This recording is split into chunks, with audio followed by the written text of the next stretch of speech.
অথচ সকাল থেকে না খেয়ে আছি, তখন তুমি কি বলবে?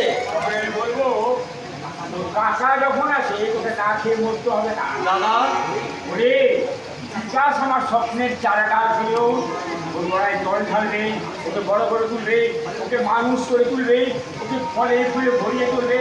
আমার এই সাবালক ভাই সুব্রত, এই সুব্রত, হ্যাঁ আমি গাছের বাগানের মালিক, আমি জীবন বাগানের মালিক কোনোদিনই হতে পারবো না, সংসার বাগানের মালিও আমি কোনোদিন হতে পারবো না, কোনোদিন।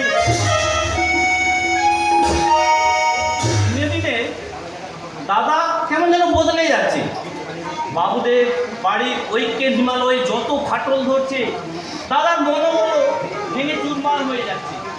আর দাদার মনে ধারণা জন্মে গেছে যে বাবুরা ভাই ভাই কথা বলে আমাদের অন্য এখান থেকে চিরদিনের মতো উঠে যাবে।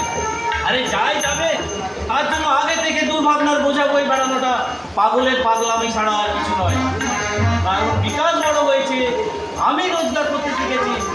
আমাদের উভয়ের মিলিত পরিশ্রমের তেল দিয়ে আমাদের এই ছোট্ট সংসার প্রদীপটাকে চিরদিন জ্বালিয়ে রাখতে পারব, চিরদিন জ্বালিয়ে